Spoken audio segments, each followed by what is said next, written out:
Welcome to Across Africa, our weekly look at stories from across the continent. I'm Georgia Calvin-Smith, and this week, African voices insist on being at the heart of conversations at the COP26 Climate Summit. Despite contributing the least to greenhouse gas emissions, the continent's on the front line of changes that threaten the environment and livelihoods. In Somalia, natural disasters have overtaken conflict as the main driver of displacement. Also, islands are particularly at risk of the consequences of global warming. In Mauritius, there are fears that all its beaches could be gone in just 50 years. Engineers are racing to reinforce and erect seawalls to protect the coastline that remains. And Rwanda is trying to reduce greenhouse gas emissions by investing in more environmentally friendly ways of getting around. The capital, Kigali, is being transformed into a green city with a pedestrian-only centre and self-service bikes. We take a closer look.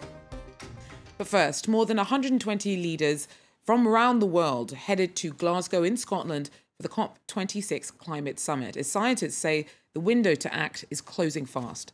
But the global divide of who's already paying the price today is stark. Africa emits just 4% of global emissions, but its people are facing some of the worst consequences of climate change. In Somalia, natural disasters are now the main cause of displacement. The sheep went first, then the goats. And when her last animal died, Yurub Abdi Jama knew it was time for her to leave.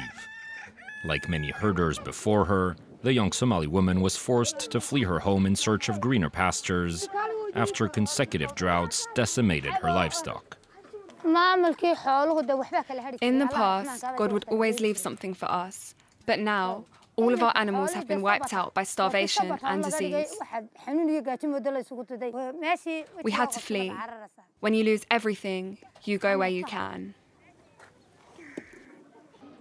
Yurub settled in this desolate camp outside of Hargeisa, an unfamiliar city hundreds of kilometers away from her hometown. With no resources and few skills, she now has trouble feeding her 8 children. Every day her husband heads to the city in search of work, but often comes home empty-handed. Yurub's family is among tens of thousands of climate migrants in Somalia, a group that's grown in recent years as droughts and extreme weather events have become increasingly frequent. Climate change is a big phenomenon, and many people will displace to the urban areas, and the issue of rural urban migration will be more tense. People will need to diversify their livelihood source of income. According to the United Nations, around 3 million Somali have been uprooted from their homes since 2016 because of climate change. An exodus for which the cash-strapped Somali government is ill-equipped to deal with, often leaving these climate migrants to fend for themselves. Well, on the second day of the COP26 conference, leaders vowed to stop deforestation by the end of the decade and pledged about $4 billion towards climate-smart agriculture. The farming industry is particularly susceptible to the effects of climate change, and food systems around the world stand to be disrupted. Small-scale farmers make up the vast majority of Africa's agricultural operations. Cameroon's the continent's third largest cocoa producer, but its industry is already battling weather changes. An intense drought has thrown the future of plantations and farmers into doubt. Our team reports. It is the peak of the harvest season in Twi in Cameroon's Centre region.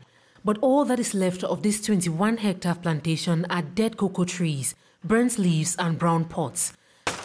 Previously, Serge made about 5 million CFA francs or 7,700 euros a year from his plantation, enough to provide for his family. But he's now forced to make do with this year's meager harvest. This is a farm that produced 10 tons of cocoa 2 years ago, but right now I don't even know if I'll make half of that. There was a long drought that lasted 5.5 months, and this is the repercussion of that season. We didn't expect to experience this. Like Serge, thousands of farmers in the country are still suffering from the low rainfall recorded between November 2020 and May 2021, an unprecedented situation triggered by climate change. This cooperative is also paying the price. From hundreds of cocoa bean bags to just 14. That is today's inventory at this cooperative's warehouse. Figures that put 220 cocoa producers in a difficult situation. Same time last year, the warehouse was almost full. Now parents can't get money in time to send their children to school.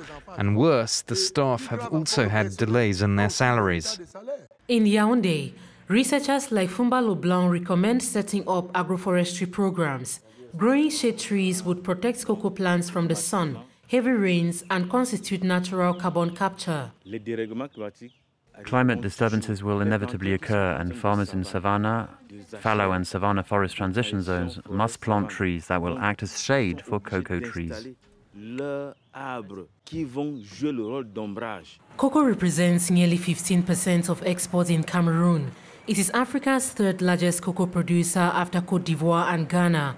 With the industry at risk, the government says it intends to invest 6 million CFA francs in the sector, on which 5 million people depend for livelihood. Ivory Coast is paying a high price for being the world's top cocoa producer. The country also has one of the world's highest rates of deforestation, as land is cleared to grow the precious pods. The government's trying to tackle this by setting up a green army of 650 soldiers to patrol and protect what forests are left. Focused and armed, the Special Surveillance and Intervention Squad gears up for their day's mission. These men are part of a 650 soldiers strong Green Army that has been deployed all over the country. Men who are trained to fight, but also specialized in agroforestry. According to Commandant Diarra, the squad's creation in 2018 came from a brutal observation. À un moment donné, le gouvernement s'est rendu compte que la dégradation de notre patrimoine forestier commençait à prendre de l'ampleur. Des années d'indépendance à aujourd'hui, la Côte d'Ivoire a perdu près de 70% de son couvert forestier. Ivory Coast's forest cover is increasingly threatened by human activity, from illegal logging and gold mining to clandestine intensive cacao culture. C'est comme ça le surveillance en forêt, quoi. Il faut toujours bouger, voilà, il faut être mobile, il faut faire attention à tout.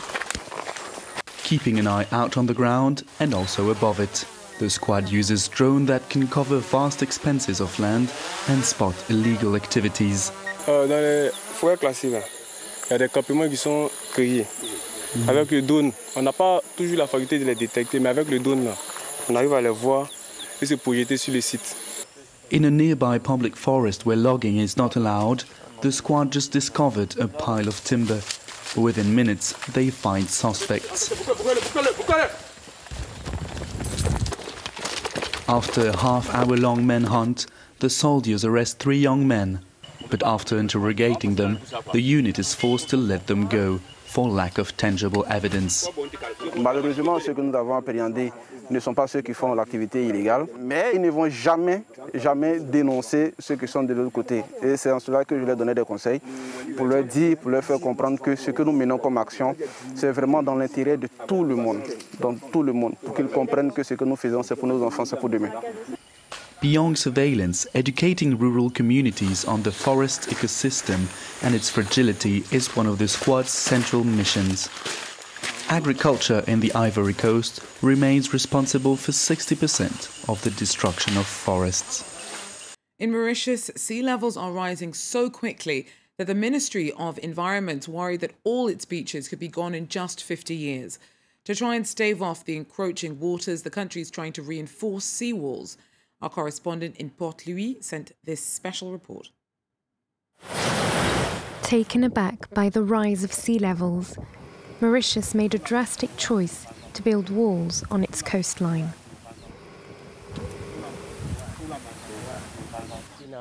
Up to 10 meters of the green spaces have been eaten up by the sea.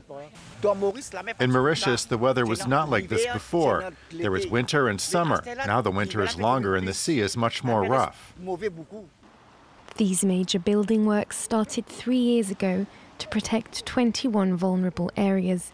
Here, at Rivière des Galets, hundreds of families need an urgent response. According to the United Nations Office for Risk Reduction, the sea level is increasing 5.6 millimeters per year in Mauritius, almost twice the world average. This work has become an emergency for Mauritius. If we do nothing in 50 years, we will lose all our beaches. This is why this work is necessary, as tourism is central to our economy. In the last 70 years, the temperature of the island has risen by 1.39 degrees, and 20% of the Mauritian population live in coastal regions. I see that the sea keeps getting closer. Before it was not like that. The water is now reaching my little terrace. I hear that in the future, the only 3 families who live here will have to vacate this area. According to local scientists, up to 80,000 inhabitants could be displaced in the coming decades. There are many places across the island where people are going to be forced to move. For example, we have Rivière des Galets, we have Saint-Martin, and these people can be qualified as climate refugees. In this village, a refuge centre has already been built. It's equipped with a warning system to deal with any imminent danger from the sea. Kigali is trying to reinvent itself as one of Africa's greenest cities. With a pedestrian-friendly city centre, car-free days and self-service bicycles, the Rwandan capital's becoming increasingly invested in sustainability. Ever since bicycle paths were installed along Kigali's main roads, the seed has been cycling. I decided to use these bicycles after learning how important they are, and they help me move around because instead of waiting for the bus, it takes me 20 minutes to reach my workplace. That's where I'm headed right now. In early September, Gura Ride made 80 bikes available for self-service around the city. The startup made them available free of charge for 2 months. The team hopes that in the long term, the bikes won't be more expensive to use than a motorcycle taxi. Hello, you're welcome. How was your ride? Your ride is good. Just after downloading the app, you log in with your credentials. This is a page that shows all docking stations around you. A day without a car, an electric motorcycle, Rwanda's backing of a national policy of affordable and green transport is a rare strategy in Africa. Because we're not, a petrol-producing country, it gives a lot of cost charges on the country. And at the end of the day, the end consumer price of transport is elevated. And as a micromobility, we're not going to use fuel, so we are fuel independent. That itself gives us an edge on, cutting down the price than the other available transport means. The policy was introduced in 2015 to tackle congestion in central Kigali. The city's first pedestrian path has just been renovated.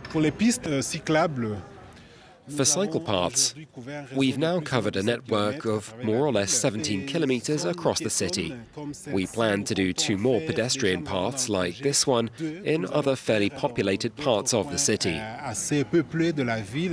Path by path, Rwanda is working to reduce its greenhouse gas emissions by 38% by 2030.